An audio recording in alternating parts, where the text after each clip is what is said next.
नमस्कार, मैं आनंद शर्मा आपका फिर से स्वागत करता हूं आपके अपने YouTube चैनल कॉमर्स टर्मिनल में। जी हाँ, आज नेम चेंज हुआ, कॉमर्स बाय पाठक सर से कॉमर्स टर्मिनल नेम चेंज किया, थोड़ा प्रोनाउंसिएशन में आसान होगा। ठीक है, तो आज जो वीडियो हम बनाने जा रहे हैं, आप सभी जानते हैं हमारा current chapter principle of management है। अभी तक हमने हेनरी फ्योल के प्रिंसिपल्स के बारे में डिस्कस किया।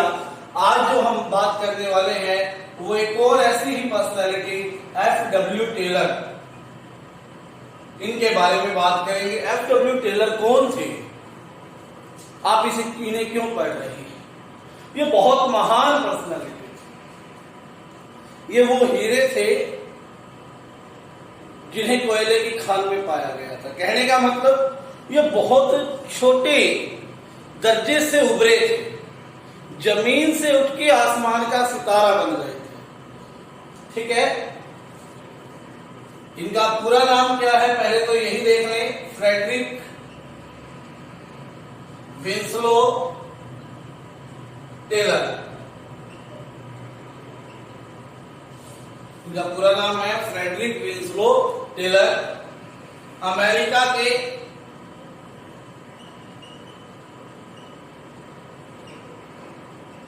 मार्च 1856, याद रखने के लिए पहले स्वतंत्रता संग्राम 1857 से एक साल पहले 20 मार्च 1856 में इनका जन्म हुआ। उसके बाद इन्होंने एज ए अप्रेंटिस मैकेनिक, मैंने कहा ना मैकेनिक के तौर पर, अप्रेंटिस मैकेनिक 1874 में बाथ हेलम स्टील कंपनी, बाद में जो कि आयरन कंपनी, जो कि बाद में क्या बन गई, बाथ हेलम स्टील कंपनी। जब इन्होंने ज्वाइन किया तो ये आयरन कंपनी थी। इसमें एज ए मैकेनिक इन्होंने ज्वाइन किया। अपने काम के प्रति इतने लगनशील थे कि बहुत जल्दी ही वो क्या बन गए, 1884, 10 साल के अंदर मैकेनिकल इंजीनियर, यानी कि एग्जीक्यूटिव के तौर पे पद पर आसीन हो गए। मैकेनिक से कहां पहुंच गए, मैकेनिकल इंजीनियर की पोस्ट पे पहुंच गए। ठीक है, उसके बाद यही नहीं रुके, इन्होंने मैनेजमेंट के ऊपर स्टडी करना शुरू किया, रिसर्च करनी शुरू की, एक्सपेरिमेंट्स करने शुरू किए। ठीक है, जैसे एक साइंस की तरह मैनेजमेंट की फील्ड पे इन्होंने काम किया। ठीक है, और जब इन्होंने मैनेजमेंट पर काम किया एज ए साइंटिस्ट, तो कुछ एक्सपेरिमेंट्स के आधार पर इन्होंने प्रिंसिपल्स बनाए, जिन्हें हम जानते हैं principles of scientific management. Scientific management और टेक्निक्स ऑफ साइंटिफिक मैनेजमेंट। अपनी जो इन्होंने रिसर्च की थी उसको इसमें लिखा गया। सबसे पहले ये एक न्यूज़पेपर में पब्लिश हुए थे, उसके बाद बुक की फॉर्म में भी बहुत जल्दी इनको पब्लिश कर दिया गया था। ठीक है, ये एज ए साइंटिस्ट सोचते थे, एक्सपेरिमेंट करते थे। ठीक है, उसके बाद इन्होंने टक स्कूल ऑफ बिजनेस ज्वाइन कर लिया, टक स्कूल ऑफ बिजनेस, और वहां पर एज ए प्रोफेसर पढ़ाने लगे। बिजनेस का स्कूल था, जैसे बिजनेस और मैनेजमेंट के स्कूल स्कूल होते हैं, वहां पर एज ए प्रोफेसर इन्होंने ज्वाइन किया और वहां पर पढ़ाने लगे। ठीक है, 1990 की बात है ये। 6 साल तक यहां एज ए प्रोफेसर पढ़ाया। 1906 में, ठीक है, 1906 में इन्होंने क्या किया, एक अमेरिकन सोसाइटी थी मैकेनिकल इंजीनियर्स की। क्या थी? American society of mechanical engineer.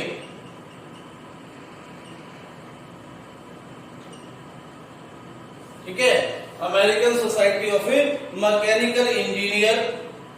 इसकी 1906 में इन्होंने ज्वाइन किया, 1906 से 1907 तक। ठीक है, 1906-07 में ये यहां पर रहे। उसके बाद ये अपने लेख लिखने लग गए और 1915 में इनकी डेथ हो गई। ये था इनके बारे में लाइफ हिस्ट्री। क्या था? Frederick Winslow Taylor, short form में FW टेलर। इन्होंने अमेरिका में 20 मार्च 1856 में क्या हुआ, इनका जन्म हुआ। सबसे पहले 1874 में अप्रेंटिस मैकेनिक के रूप में काम शुरू किया बेथलेम स्टील कंपनी में, सॉरी आयरन कंपनी में, क्योंकि बाद में ये स्टील कंपनी बन गई थी। 1884 में फिर वो मैकेनिकल इंजीनियर यहीं पर बने। 1884 में मैकेनिकल इंजीनियर के बाद उन्होंने 6 साल काम करके take school of business join किया। ठीक है, कब? 1890 में, सॉरी 1990 लिखा है, 1890 में टेक स्कूल ऑफ बिजनेस क्या कर लिया इन्होंने, ज्वाइन कर लिया। ठीक है, और टेक स्कूल इन्होंने 1890 में नहीं 1900 में किया था। टेक स्कूल इन्होंने किया था 1900 में ज्वाइन। उसके बाद 6 साल तक, ठीक है, इन्होंने यहां पर काम किया एज ए प्रोफेसर और 1906 में American society of mechanical engineer के प्रेसिडेंट के तौर पर ये आसीन हो गए। 2 साल यहां रहे। उसके बाद अपने लेख लिखने लगे। 1915 में क्या हो गई? डेथ हो गई। जो लेख इनके सबसे फेमस रहे वो प्रिंसिपल्स ऑफ साइंटिफिक मैनेजमेंट और टेक्निक्स ऑफ साइंटिफिक मैनेजमेंट के विषय में थे। सबसे पहले ये न्यूज़पेपर में पब्लिश हुए, उसके बाद बुक की फॉर्म में भी ये आ गए थे 1911 में। कब हुआ ये? 1911 में हुआ था। ठीक है, इसके अलावा इन्होंने छोटी छोटी बहुत सारी चीजें लिखी है, लेकिन हमारे लिए ये इंपॉर्टेंट है क्योंकि हमने यही सेक्शन इसमें क्या करना है, पढ़ना है। तो चलिए अब आगे बात करेंगे प्रिंसिपल्स ऑफ साइंटिफिक मैनेजमेंट, क्योंकि इन्होंने जो दिया है आपको वो साइंटिफिक मैनेजमेंट के ऊपर दिया है। आज इनके चारों प्रिंसिपल्स पढ़ेंगे हम इस वीडियो में। कल से टेक्निक शुरू हो जाएगी। Principles of scientific management. Principles of scientific management. सबसे पहला जो प्रिंसिपल है वो इन्होंने दिया, science not rule of thumb.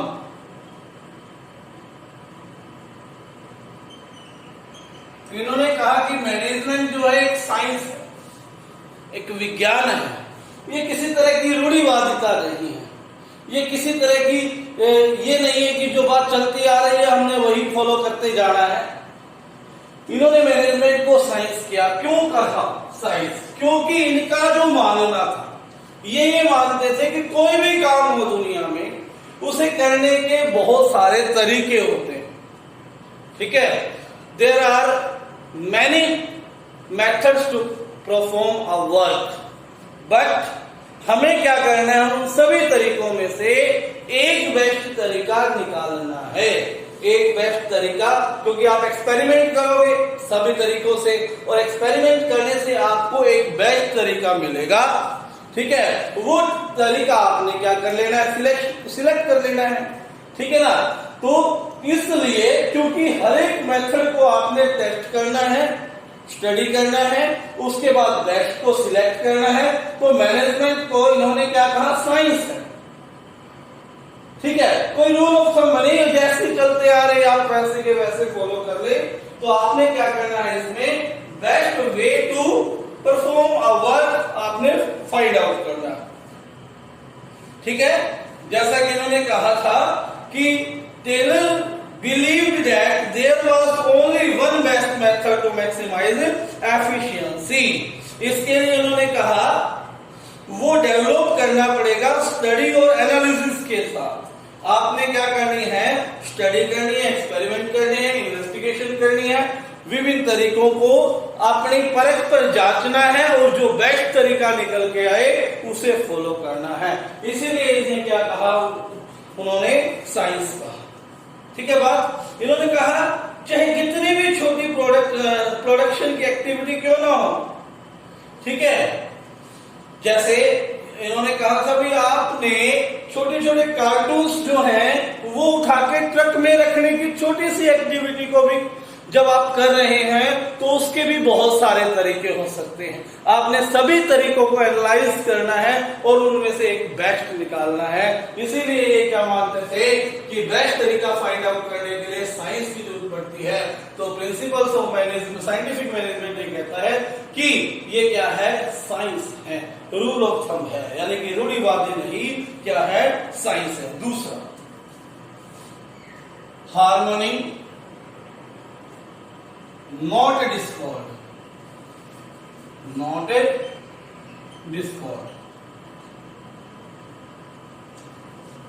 Harmony का मतलब होता है मिलकर काम करना, डिस्कॉर्ड मतलब किसी तरह का विवाद ना हो। ठीक है, सहयोग है, विवाद नहीं। हिंदी में इसको बोलेंगे सहयोग है, विवाद नहीं। मैनेजमेंट के लिए टेलर ने ये कहा कि हमेशा फर्म में दो लोग आपको जरूर मिलेंगे, एक मैनेजमेंट और एक वर्कर्स। मैनेजमेंट को वर्कर से काम करवाना है और प्रॉफिट्स अर्न करने हैं, किसके लिए, ओनर्स के लिए। ठीक है, अब ओनर्स के लिए काम करना है, इन्होंने करवाना किससे, वर्कर्स के लिए। ठीक है, दूसरा, जब ओनर्स के लिए काम करना है तो प्रॉफिट का एक पार्ट इनको अपनी ग्रोथ के लिए, फर्म की ग्रोथ के लिए भी रिक्वायर्ड है। तो टेलर ये कहते थे कि इन दोनों पार्टीज के बीच में क्या हो जाता है, विवाद हो जाता है, डिस्प्यूट हो जाता है कई बार,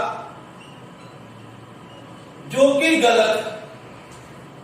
दोनों के बीच में, मैनेजमेंट और वर्कर्स के बीच में किसी भी तरह का विवाद ना हो।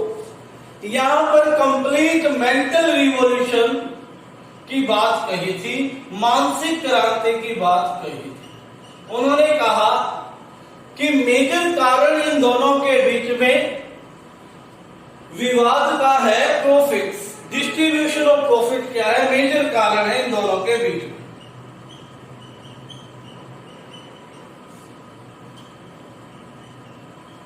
तो यहां टेलर ने कहा कि बजाय डिस्ट्रीब्यूशन ऑफ प्रॉफिट के विवाद बनाने के आपको क्या करना चाहिए, काम मिलकर करना चाहिए, इंक्रीज करना चाहिए प्रॉफिट को। और जब प्रॉफिट बढ़ेंगे तो आप दोनों का हिस्सा क्या हो जाएगा, अपने आप स्वयं बढ़ जाएगा।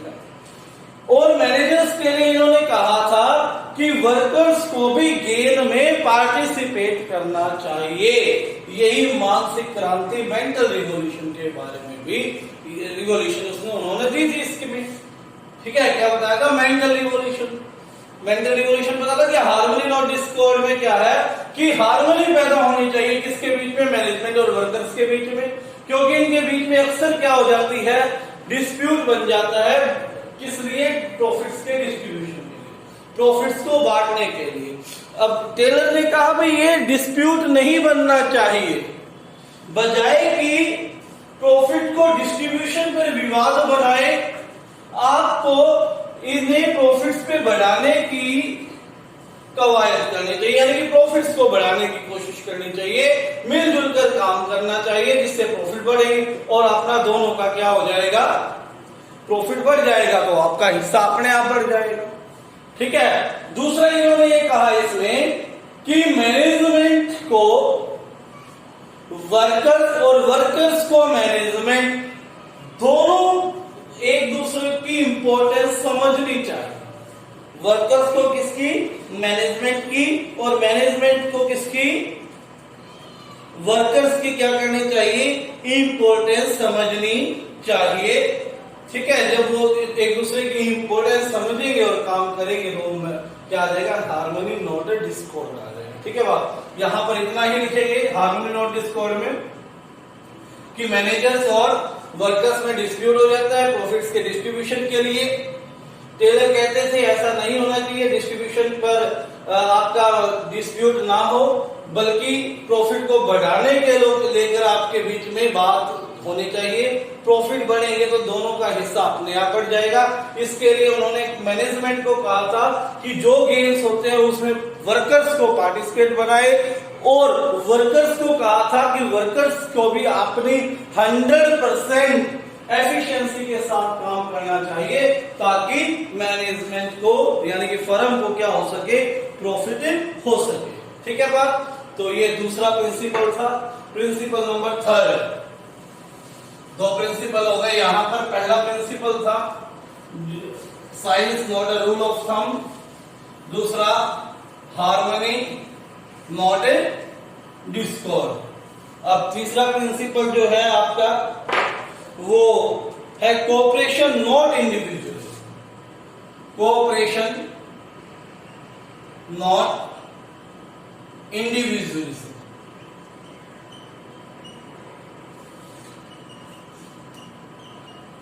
ये कहता है कि सहयोग है, क्या है, सहयोग, व्यक्तिवाद नहीं।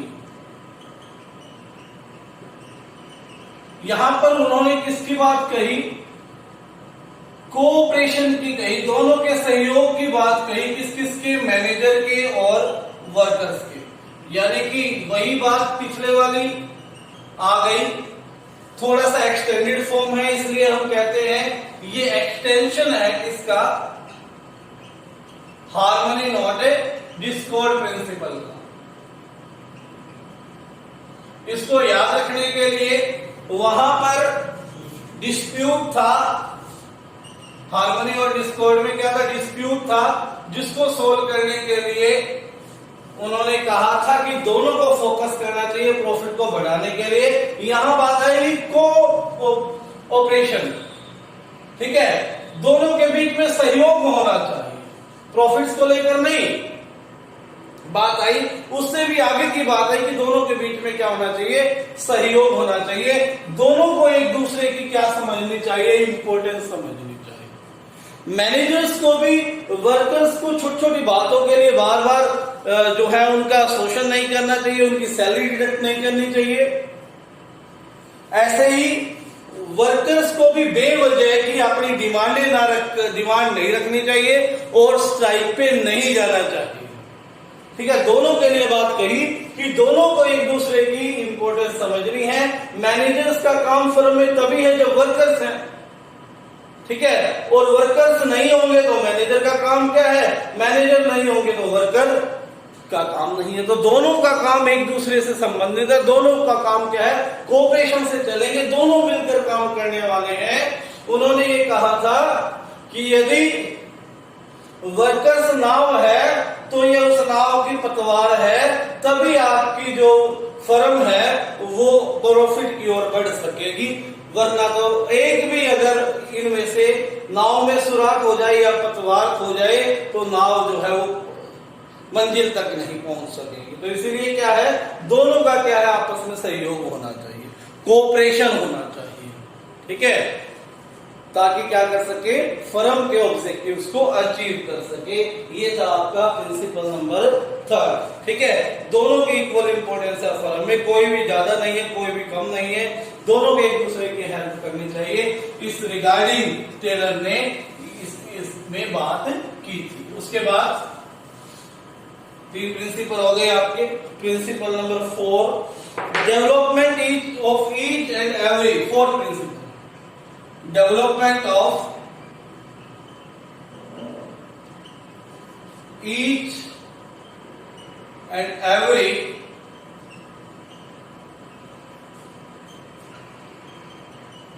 individual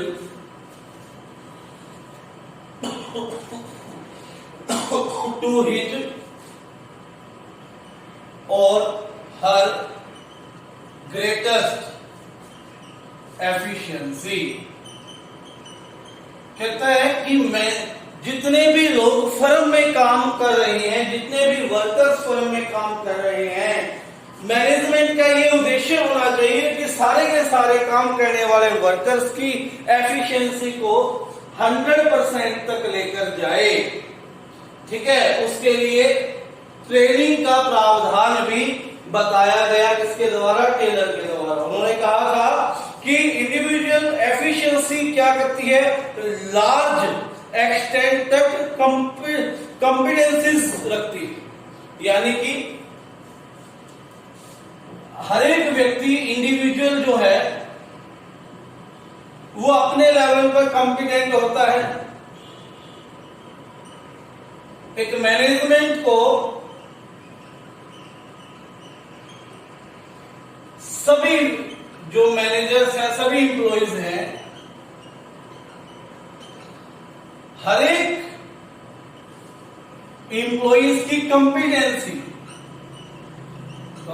यहां पर क्या है? योग्यता 100% तक इंक्रीज करने में क्या करना चाहिए?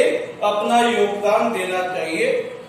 एज ए साइंटिफिक मैनेजमेंट उन्होंने क्या करना है कि ये बताया है कि अपने वर्कर्स को बेस्ट मेथड, पहले प्रिंसिपल में उन्होंने कहा था ना science not a rule of thumb, तो साइंस वाला बेस्ट मेथड क्या है? आपने अपने वर्कर्स को देना है रिसर्च करके, जिससे वो ट्रेनिंग के द्वारा आपने उस मेथड को सिखाना है, जिससे उनकी जो कॉम्पिटेंसी है वो क्या हो जाएगी? 100% हो जाएगी। योग्यता क्या हो जाएगी?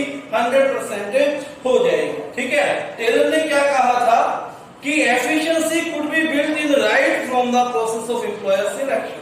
उन्होंने कहा ये जो एफिशिएंसी है कंपनी को बिल्ड करनी पड़ेगी, ठीक है ना। आपने अच्छी बात है, एक अच्छा व्यक्ति अपॉइंट किया है, लेकिन ये कंपनी की ड्यूटी है कि वो अपने एम्प्लॉइज की एफिशिएंसी को इंक्रीज करे, और उसी समय से कार्य शुरू कर देना चाहिए एफिशिएंसी पर, जब आपने उसको क्या किया है? सिलेक्ट किया, ठीक है। ऐसा कैसे कर सकते हैं? सिलेक्शन के बाद हमें उसकी योग्यता के अनुसार उसको काम देकर भी उसकी एफिशिएंसी को इंक्रीज करें। हमने सिलेक्शन कर लिया लेकिन काम उसकी योग्यता के अनुसार नहीं दे रहे, तो इसका मतलब उसकी efficiency to the extent level तक नहीं बढ़ पाएगी, ठीक है। तो वहां से ही काम शुरू होगा। तो उसके लिए टेलर ने मैंने बता दिया, पहले तो क्या करना पड़ेगा? उसकी योग्यता क्वालिफिकेशन के अकॉर्डिंग उसको वर्क देना है, ठीक है। उसको एनवायरनमेंट देना है अपनी बेस्ट एफर्ट करने के लिए। पहला पार्ट तो ये था। दूसरा पार्ट, यदि फिर भी जरूरत पड़े तो मैं उस हर एक व्यक्ति को क्या प्रोवाइड करवाई जाए? ट्रेनिंग प्रोवाइड करवाई जाए, जिससे वो समय रहते क्या कर सके? काम को सीख सके और अपना 100% कंपनी के ऑब्जेक्टिव में, फर्म के ऑब्जेक्टिव में क्या कर सके? कंट्रीब्यूट कर सके इफेक्टिवली और एफिशिएंटली। तो ये 4 प्रिंसिपल थे किसके? टेलर के, जो हमने पढ़े। पहला प्रिंसिपल था science not rule of thumb, उसमें क्या था? बेस्ट मेथड छांटना था। दूसरा था हार्मनी नॉट डिस्कॉर्ड, उसमें डिस्प्यूट था प्रॉफिट्स को बंटवारे को लेकर, वहां पर मेंटल रिवोल्यूशन दिया। तीसरा था कोऑपरेशन नॉट इंडिविजुअलिज्म, उसमें क्या था? कोऑपरेशन की भावना थी, दोनों को एक दूसरे की क्या करनी थी? इंपॉर्टेंस को समझना था कि मैनेजर से वर्कर्स को बेवजह परेशान न करे, ठीक है, और उनपे पेनल्टीज बेवजह न लगाए, और वर्कर्स को बेवजह की डिमांड रखकर स्ट्राइक पे नहीं जाना है, एक दूसरे की इंपॉर्टेंस को समझना है। और चौथा हमारा ये है development of each and every person to her greatest efficiency. इसमें उन्होंने कहा कि सबसे पहले जब आप अपॉइंट करते हो तो उस व्यक्ति की एफिशिएंसी के अकॉर्डिंग उसको क्या दो, जोड़ दो। ठीक है। दूसरा में उसने कहा कि उसको अगर जरूरत है तो आप ट्रेनिंग दे ताकि वो अपनी बेस्ट वे से, बेस्ट एफिशिएंसी से, बेस्ट कैपेबिलिटी से, कॉम्पिटेंसी से एफिशिएंटली और इफेक्टिवली काम कर सके और आपके गोल्स को अचीव करने के लिए वो कंट्रीब्यूट कर सके। आज के लिए इतना ही था। ठीक है। इसमें 2 या 3 वीडियो और बनेंगी, यानी कि कल शुक्रवार है तो मंडे या ट्यूसडे चैप्टर आपका फिनिश हो जाएगा। ठीक है बात। तो लगातार करते रहें, घर पर रहकर काम करें। एक बहुत बड़ा मैसेज था आज कि पंचकुला का एक केस था जो मैं आपके साथ शेयर करना चाहता हूं इस वीडियो में। एक ही परिवार के 9 व्यक्तियों को कोरोना वायरस था।